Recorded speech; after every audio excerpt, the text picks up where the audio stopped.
Yo, what's going on, everybody? We got Billboard Breakdown Hot 100, May 3rd, 2025. I ain't coming back. Headphones on. Steve's Lava Chicken. Let's go. Hey there, I'm Mark, in affiliation with Spectrum Pulse. This is a kind of a weird week. They get a new camera? What is this lighting? Kind of looks a little, sensual, a little, This, a little comfy, Breakdown.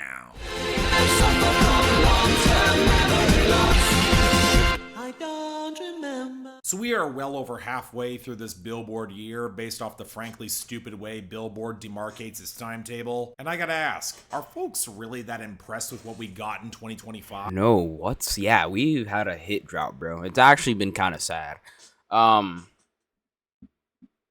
It's what have we really gotten this year? Like what? Morgan Wallen, fucking that new fucking Jesse Murph song for some reason. It's been dire. It's really been dire. We got some Drake, which it's not terrible. People hate Nokia, which I get it, but it's not the worst song in the world. But yeah, it feels like just dead. Everything's just dead. Like a lot of new arrivals not really going crazy, just kind of like getting on the map and then falling off, It's kind of a sad sight to see, We need some more hits. We need like a little shakeup.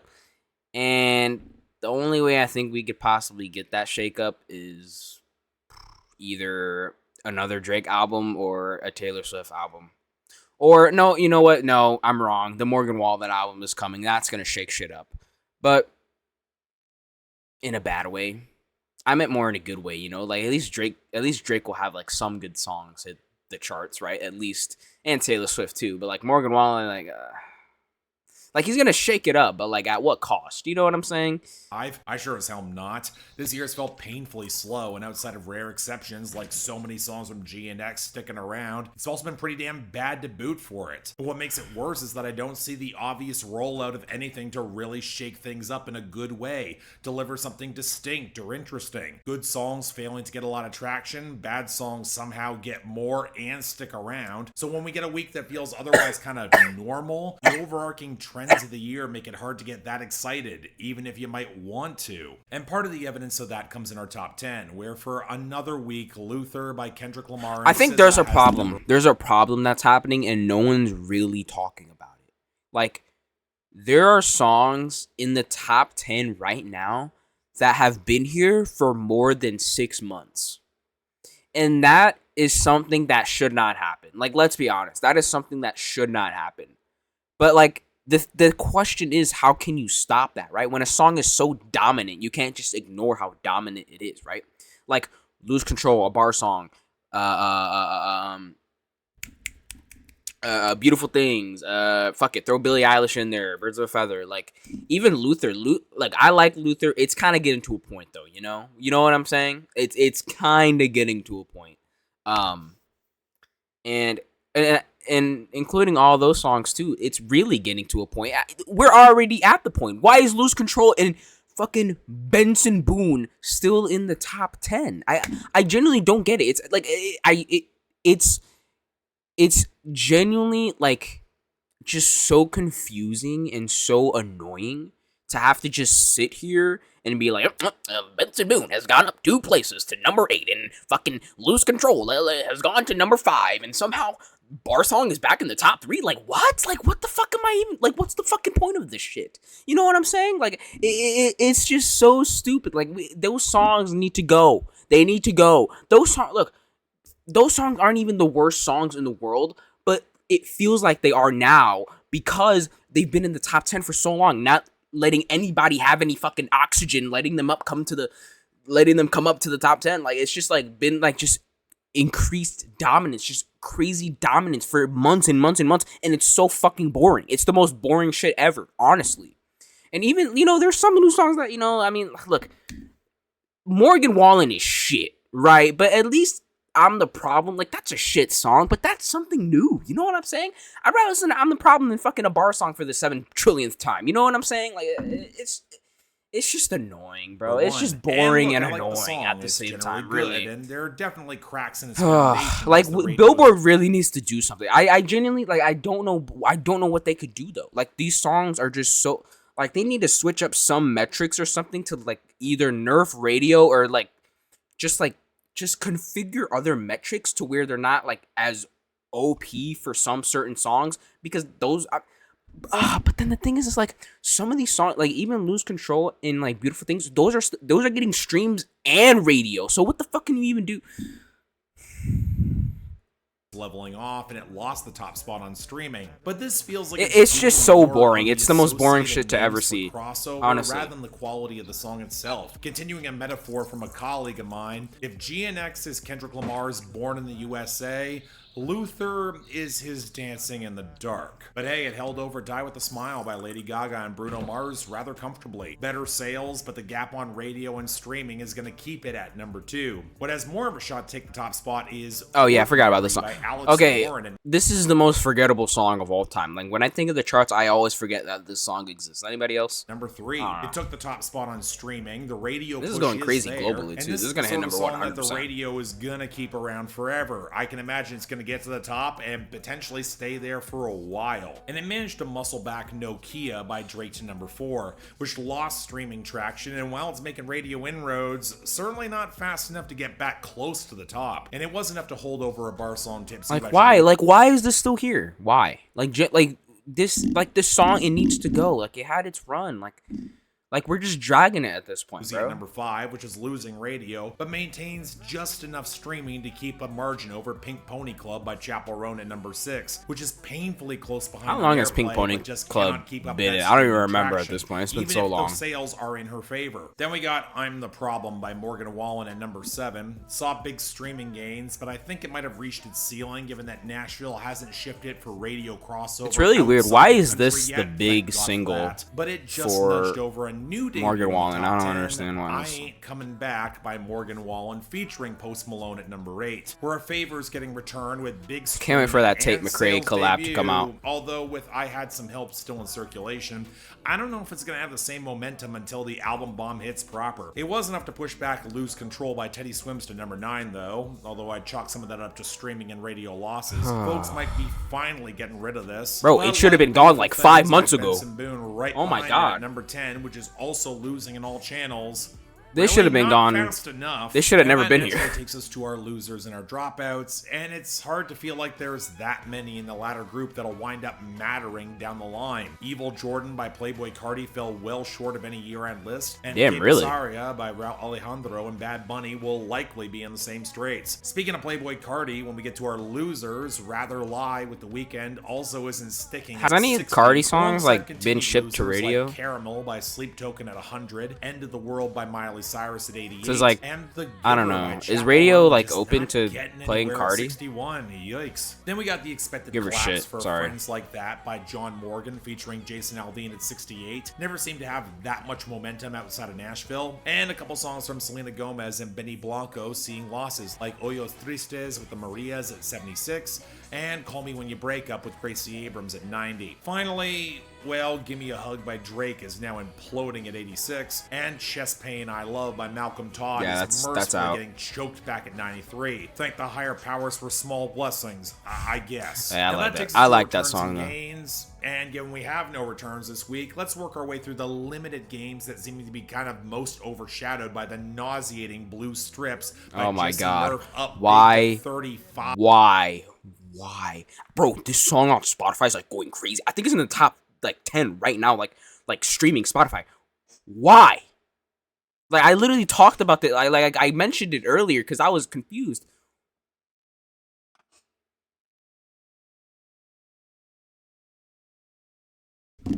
Like, there's so many songs in the world, and you choose this.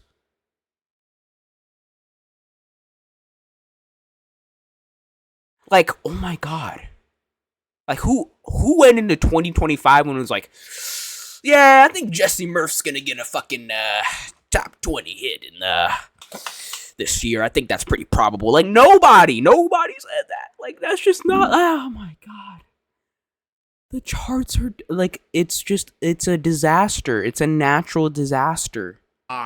Guess who got all the streaming traction? But she's also the only new arrival to see that kind of growth. And while we got some welcome boosts But for why? Work for the Wind by Ella Langley at 39 and Undressed by Somber at 57, it just doesn't feel like enough. The last couple gains are kind of tough to gauge. Hard Fought Hallelujah by Brandon Lake has stuck around and surged off the sales to 40. It's tough to see where the traction is for Love Me Not by Raven Lene at 53, or Backseat Driver by Kane Brown at 73. Not really about to complain about either song, just noting it there. Now this takes us to a pretty healthy list of new arrivals, so alright, let's get this started with number 98, House Again by Hudson Westbrook. I guess you were right. It's not bad. I mean, it's not. This song is really my personal cup of tea, but it's alright. The house you made a home is now just a house again. Another week, another relative unknown dude trying mainstream country with a song from months ago that already has a firm industry push in place. This guy is apparently signed to Warner Nashville through Riverhouse, and the song... Man, there's a part of me that wants to get behind this, with the touches of country soul, with that reverbed lead guitar melody and the touches of organ around the gentle groove, as Westbrook looks over his house post-breakup, and the house that used to be a home with her is now just a house again. It's not a bad sentiment, and the writing is decent enough in order to support it, but I don't know, there is something about the mood of this that just feels a little off to me. Maybe it's that major key melody that feels a little bit too traditional for its own good. Maybe it's how it's evoking the waltz cadence draws back some wistful memories of dancing with her, but doesn't really help sell the loneliness. But I think it might be Westbrook as a performer. He's got twang, but with the tighter multi-tracking, I'm not sure it augments his emotional delivery. So yeah, I'll call it good, but doesn't quite hit as strongly as I would hope. All I'll say. Number 96, Actin' Up by Tommy Richmond. Like, we should have just left this guy in 2024, bro. I don't even know. Like, is this like radio's fault, or what is this? Is this getting streamed? I haven't seen this on any fucking streaming charts, because I check them every day, usually, at least in the US. But like, this is definitely not global, so like, this has to be like radio or something. Like, radio got bored and they're like, fuck it, let's give Tommy Richmond a little fucking, I don't know. Someone needs to explain to me what the hell Tommy Richmond's marketing plan is. He put out Coyote last year, and there were songs from it that could be pushed as singles, and while I understood his logic to keep the biggest hits off the album for He thought he was Kendrick, like, he thought he was not putting Not Like Us on the fucking album. Nobody cares about who you are. People listen to Kendrick because he's Kendrick. No one's gonna go and listen to a Tommy Richmond album if it doesn't have his biggest songs on it. Let's be honest, bro.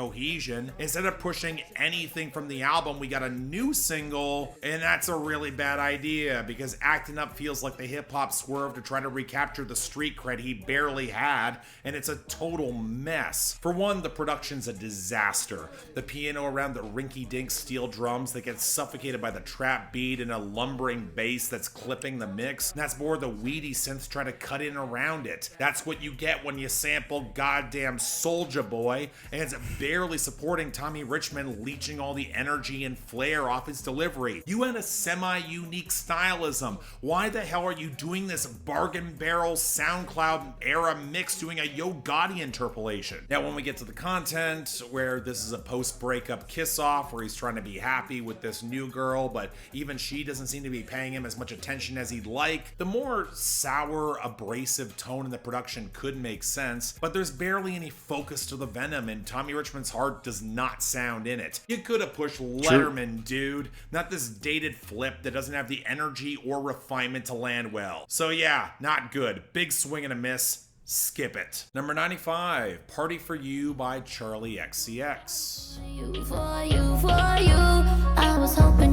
It's a little bop, you know. I personally wouldn't listen to it. It's a little too long for me, but I see why people like it. You know, that one part where she goes like, you know, it's like that part. I can see why people I can see why people like that. But yeah, I don't think I'll bump it. But it's not a bad song. You know, it's good. But yeah. Yeah. You would come through. I was hoping you would come through. Is this Coachella? Is this Coachella's doing, or is this just like TikTok? I'm pretty sure it's TikTok, right? It's true. So I guess now Charlie XCX has gotten big enough that songs from 2020 are gonna go randomly viral and show up on the charts. Not against it per se. The Hot 100 becomes more interesting with older Charlie XCX, especially from the hyperpop era. But if we're getting a song from How I'm Feeling Now, I think I would have preferred I Finally Understand or Detonate or even Enemy. This track actually got first played live in 2017, and it kind of makes sense that folks circled back around to it. The reverb, saturated, auto-tuned yearning around A.G. Cook's glassy production, as the bass thrums around that synth gloss, it hits the narrow line between the metallic minimalism and just how that final hook soars on the feeling of disconnected longing, amplified even further during the pandemic. Now, does the song hit as hard as it did at that time? Debatable, especially as her throwing a party to get someone to come over. That's the same arc Ted Mosby did in the second episode of How I Met Your Mother. But Charlie XCX not getting any I was actually gonna watch that show. I haven't watched that. I haven't watched that show. The emotional sweet spot effectively. So again, not my favorite from this era of Charlie by a long shot, but still a pretty damn good song. It's aged rather well. I'll take it. Number 92, Whim Whammy by Pluto and YK Nice. Catch a place out the way. That's my type. I'm trying to fuck bitchin' right now. Okay, you're gonna have to follow me on this one. Pluto is a rapper out of Atlanta who some have highlighted falls in the wake of Sexy Red, not exactly promising. Insert all the Sexy Red discourse and then take it away because her 15th minute feels close to being up, and who's actually signed to Motown of all places. YK Already? is on a similar lane with a thicker She just southern charted, no? drawl and a slightly sharper This isn't their flow, first and charting thus, song? Look, I'm already not a Sexy Red fan because the technical shortcomings overpower any over-the-top swagger she might have. I'm not exactly thrilled The by thing with like these type of I'm not gonna that sounds really bad when I say that. The thing with like Sexy Red type artists is that they really limit their fan base. You know what I'm saying? Like, look at me and Mark Grondin right here. Do you genuinely think that Mark Grondin is gonna be bumping what even is the song? Whim Wampy? No? Am I, a 17-year-old black male, going to be bumping Whim Whammy? No. Okay?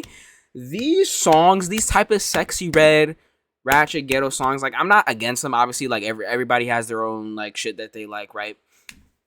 It's really only, like, for, you know, turn black women. Like, I'm not trying to be that guy, you know, and gay dudes, obviously, who want to just like twerk at the club and like listen to this shit, which is fine. But the thing is, it doesn't have a lot of range with other audiences, right? You know what I'm saying? Like Travis Scott, for example, he has a really wide range and like diverse fan base, I would say, right? Even though, like, he's only really in one genre, but, you know, he does some experimental stuff, and, you know, he gets other people from different genres, like, oh, this is cool, I kind of like what he's doing. But the Sexy Red stuff, it's kind of like the same shit over and over, you know? Like, I'm not trying to be that guy, but, like, these type of songs just, like, shaking ass in the club, fucking, my thong came off, and I'm twerking on this guy, he gave me a good dick, like, I fucking have, like, she's sucking my toes and fat, juicy, and wet. You know what I'm saying? Like, it doesn't appeal to that many people. Just like the specific crowd that these songs are made for. And I feel like that kind of really limits what they do. Because the thing with Sexy Red, like, I know, like, you could see, like, I see Sexy Red song, and I can immediately predict everything that's going to happen, right? And that's kind of not a good thing. You know what I'm saying? Like, there's certain artists like, oh yeah, you can predict certain aspects of a song, but like, I should not be able to predict like the entirety of a song ever. Like, I should not be able to do that. But with Sexy Red and like her minions here, I guess, I can do the exact same thing. And it's kind of, it gets repetitive at a certain point. You know, like at a certain point, like, you know what? I say a lot of like I say all the time, you know, oh, this regional Mexican song sounds the same. Oh, like this fucking reggaeton song sounds the same. All of these fucking Sexy Red, fucking Shaking Booty in the Club, all these songs sound the same. All of these songs sound the same also. And I'd rather listen to the regional Mexican music because at least like that has like some elements, some different elements instead of, oh, I'm shaking my ass in the club. You know? Like, I would be, Sexy Red or like these girls, like, maybe do something different, like, oh, like give us a story, maybe. Like, I'm not trying to be that guy, like, oh, rap is all that. But like, give us a story, maybe. I don't know, like, I was shaking this dude's ass. I was shaking my ass on this dude, and then I threw a punch at him, and then like these guys came in, and I killed all of them, and then like I did a flip 360, and like then like I started partying again. I don't know how to explain it, but like it's just this type of music that like I see why so many people hate on it, and for good reason. It's very repetitive. It's very unprofessional, But like I don't know. It's kind of hard to explain, bro. But like okay, my summarization of what I said. These type of songs are very limiting to the audience, and it hurts the artist at the end of the day. And I think these songs should just stop, unless like we find like new really good like sampling or melodies that may possibly make these songs good. But at the end of the day, most of these Sexy Red archetype songs are not good. They're not. Wannabes who might have a bit more refinement, but nothing more to say beyond the gunplay, the flexing, and the bog standard sex references. And even then, the hook feels more stop and start. The thing, and people are gonna be like, wait a minute, Sexy Red does sexy, but so does Doja Cat, and so does fucking SZA. Do you understand the different type of appeal when it comes to those artists? The thing with Sexy Red, she's more like ratchet, ghetto, which is fine, right? Like that's cool, but she's also a little disgusting. Like have you guys seen on Twitter like it was like makeup or lipstick or something, and like she was naming the makeup and lipstick, like Sexy Red was naming makeup and lipstick after like STDs and something, and then like she like explicitly, I'm pretty sure before she's explicitly talked about like STDs and fucking squirt water in her songs, and that really throws off people. Have you ever really seen that with Doja Cat? Maybe, possibly, but not to the extent where these like type of Sexy Red archetype artists are doing. You know what I'm saying? It's just not the same, And they have very different sound. Even though they might have some like of the same subject matter at times, it's a very different sound. And like Doja Cat and SZA can appeal to a wider range of people than Sexy Red can. Don't fucking lie. Lacking the swagger that it thinks it has. And the Southern Fried production doesn't exactly help matters. The painfully shrill synths over Zaytoven's leaden beat that swamps out the mix against the cheap trap percussion, and the compression, especially around the vocals, only yeah, the thing is like with country, like there's a lot of people who don't like country, right? But like, there's some outliers of people like, oh, this is kind of cool. I kind of like this. But like, what other like type of people are listening to this who aren't black women and who aren't like gay black men? I like genuinely, like I couldn't see anyone else like dancing to this. I mean, maybe like if they play it in the club, then maybe, but like on their own, no. That's just not happening. And more annoying. I'm not going to deny it's somewhat catchy, even if I think the hook is proudly idiotic, but the lack of any greater polish beyond that really holds it back. Yeah, no. Can't recommend. Number 91, Forever to Me by Cole Swindell. Sorry, I just need to go on a rant about that for a second. Like, it was like actually annoying. Like, the Sexy Red gimmick is really getting old. Forever to me. That's why she is fading out. Like she is. The thing with me coming around to Cole Swindell is less that I think like a Bruno Mars feature couldn't even save her. Like he's gotten much better, so much as I can acknowledge. I'd be surprised if she had another hit again, unless like she makes another song with Drake. If the right circumstances come together, he can strike some gold. Now this is not that, but it's a bit better than I expected. As a pretty bog standard love and marriage song. The guitars are generally warm with some subtle pedal steel accents. The bass is more present than usual, and when the drums aren't programmed with more of those fizzy atmospherics, they're actually pretty supple and organic. But go beyond that. This is boring. I mean, your stock bro country cliches, but Cole Swindell is sensitive enough to not overplay the list-driven structure. Although focusing on the number Where's my of lava chicken? spent growing up in certain states, that's an odd choice to talking about her, even if he's intending to juxtapose it with Forever, as well as the grass stain to my knee when he proposes. I mean, the choice of details don't exactly accentuate the romance, but still, inoffensive enough, Not exactly something I'm going to revisit. I'm not going to complain about it either. Number 87, Headphones On by Addison Rae. You know, recently I've seen something on Twitter that I thought I would never see, which is people genuinely standing Addison Rae and getting behind her pop career. I never thought I'd see the day. I really thought I'd never see the day. It's very surprising, but it's very expected. I feel like a lot of, like, I don't really like her music. I'm not gonna lie. Like, this is a catchy song. Like, this song, Headphones On, this is a catchy song. It's not bad, but, like, it's not for me, obviously. But, like, I can see, you know, why she is getting the fan base that she's getting. You know, she's playing a very good, like, role in the pop scene. You know, she's kind of, if you see like her recent album cover, she's kind of playing into the 2000s a little bit, and I feel like that's cool. You know, she's in her own lane right now, which I feel like, you know, it's cool. I think what she's doing is cool, but also very surprising because I never thought we'd be getting regular Addison Rae songs on the Hot 100. Which, I mean, like, hey, if they're good, then they're good songs. You know, as long as they're not terrible, then, you know, I'm open to it. You know.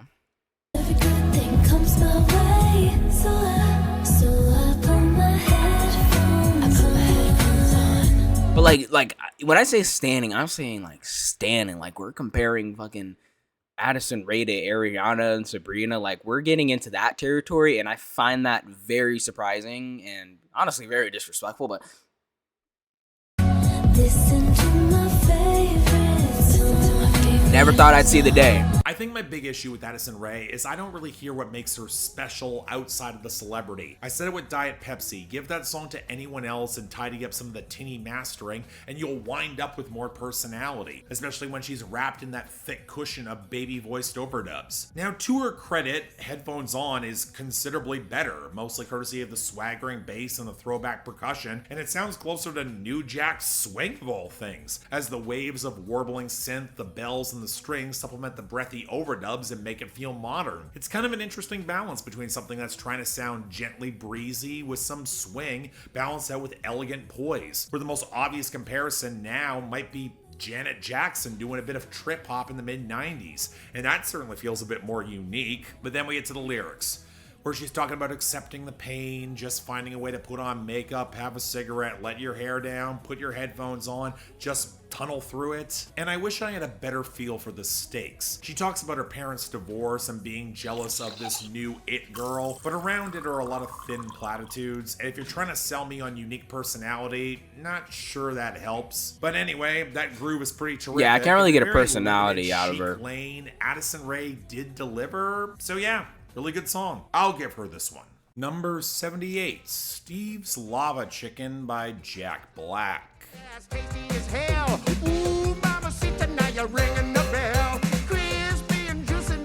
mean, obviously, best of the week. Come on, Mark. Do not disappoint us.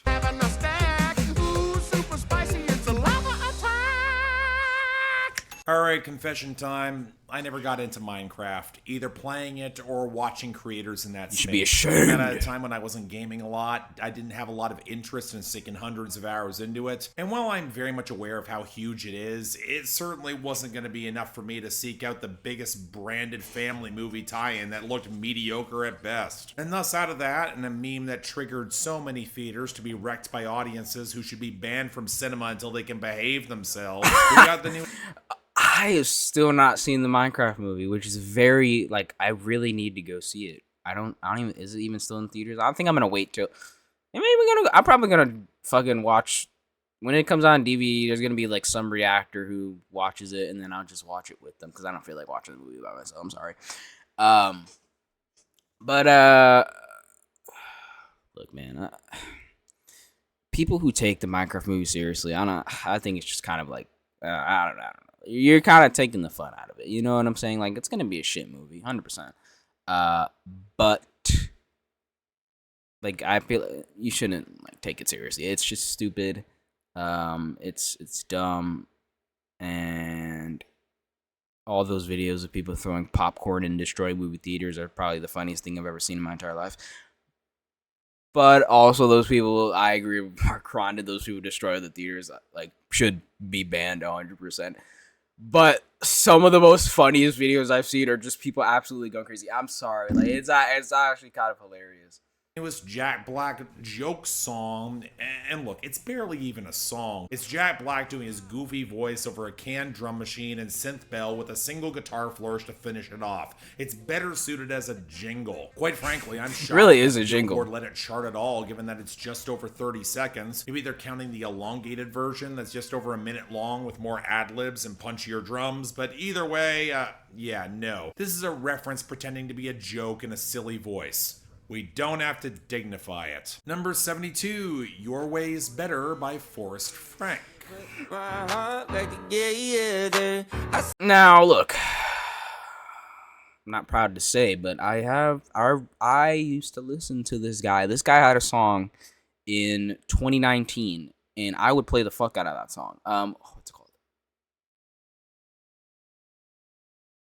What was it fucking called? I think Why Not Me? Why Not Me by Forrest. Go look that up. I used to listen to that song all the time, and I still think it's an okay song.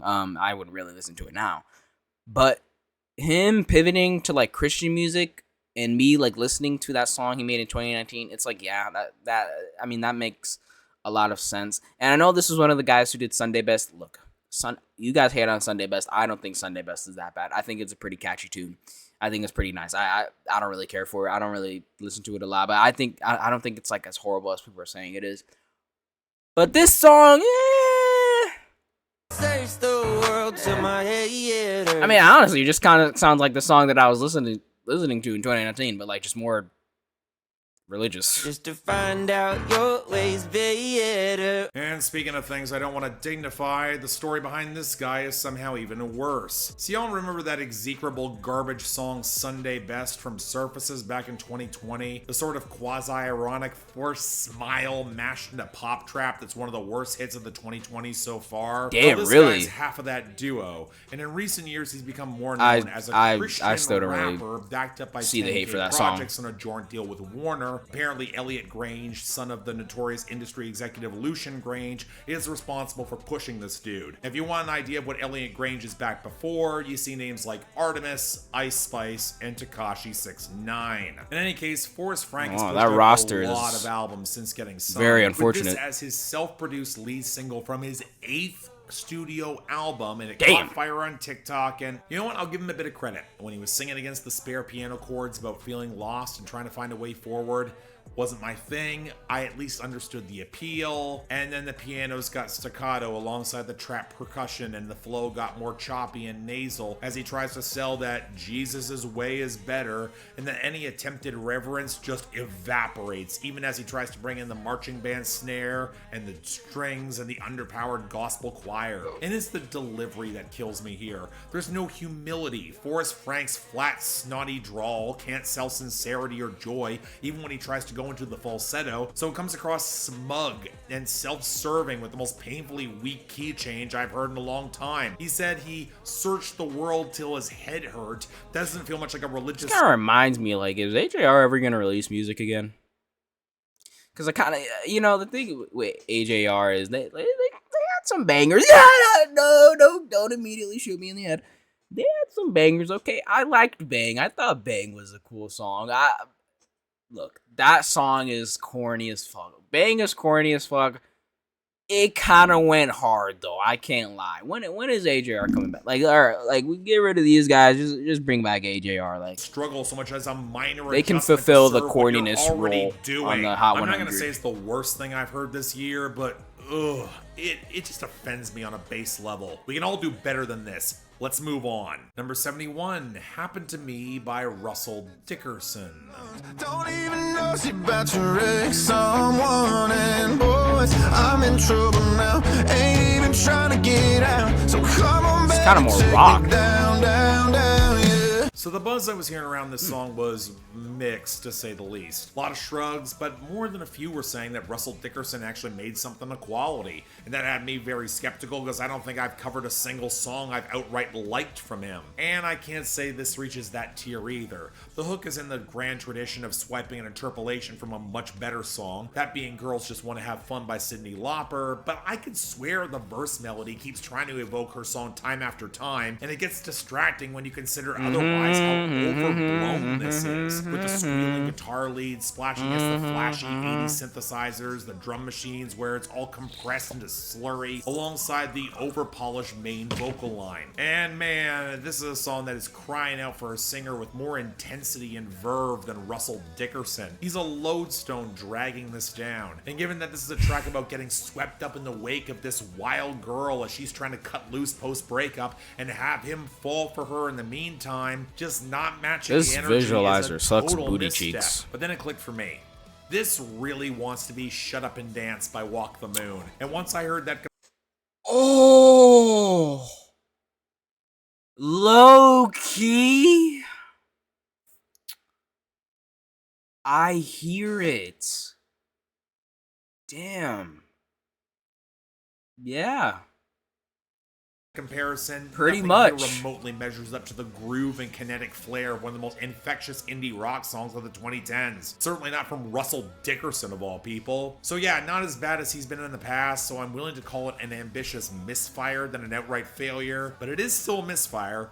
All I'm saying. And When are finally, we getting? Wait, do you guys think? What's like Todd's like year minimum for One Hit Wonderland? Because surely Walk the Moon is gonna get one, right? Like 100%. But like, what's like his? Because he did Witness, so yeah, well, yeah, Walk the Moon is like. Well, I mean, no, because no. Witness is Train Records. That's different. What is like his most recent One Hit Wonderland? I don't even know. I don't think he's reached the 2010s yet for One Hit Wonderland, actually. Yeah, he's like, because like I think the last one he did was the Veronicas. And that was like late 2000s. So I don't think has he done any One Hit Wonderlands for 2010s? I don't think he has. number 8, I Ain't Coming Back by Morgan Wallen. But I'd like to see a One Hit Wonderland for Walk the Moon. But the main one is that I ain't coming back. If only I could believe the title of this Not song, as Morgan. good But as since the run-up of this I had new some album help, is definitely. sliding across the Hot 100 with far more bad songs than good, might as well get the obvious cash grab, I mean collab returning the favor from I Had Some Help, where I still don't think there was enough made by how fast Universal pushed that to the number 1 in every channel in order to prevent Not Like Us from being even more culturally dominant as well as on the Hot 100. Damn, but that this also happened? has a very different tone to it, keeping with the watery, reverb-saturated, synth-inflected country that honestly feels even goopier than usual, amidst the minor key driving groove with the echoing tones sounding damn near post-punk and the sodden melancholy around the acoustics. And you know what? It kind of fits for a relatively straightforward and direct breakup song, for neither guy is especially that good, and they're kind of leaning into the worst of it. They were told to go to hell, get out of town, so they got drunk, and unlike Jesus, they ain't coming back. Honestly, given how the metaphors are woven to feel a little bit larger than life throughout the song, I'd argue it's pretty effective. But I also can't help but feel there should be a little more to it. It nails the basics pretty well, but if you're gonna be awash in this mire, you should have a little bit more detail. Maybe one more swerve to flesh out the business around the relationship, or this business arrangement passing as a song. As a whole, it is probably one of the better singles Morgan Wallen's pushed this album cycle. Sadly, that ain't saying much. But that's our week. God, all over the damn place, and while the worst falls out easy, Your Way's Better by Forrest Frank takes the bottom spot, while Acting Up by Tommy Richmond is enough of a big disappointment to get the dishonorable mention. The best is probably Steve's a little Lava trickier. Chicken. I think I'm gonna stick with Pop for both, and you know, Party For You by Charlie XCX, it could have snagged that top spot. I think I'm actually going to give it to Headphones On by Addison Rae. Really? It's not a Damn. great song, and I'm still not convinced of Addison Rae as a pop star, but that groove is undeniable, and I can imagine the appeal of this sticking around. I'm on board, at least for now. Next week, Tough to say. The charts might be in a bit of a holding pattern. We'll have to see. Hopefully my voice will sound a lot better. But until then, I'm Mark. You're watching Billboard Breakdown, affiliated with Spectrum Pulse. And I'll see you next time. Alright, guys.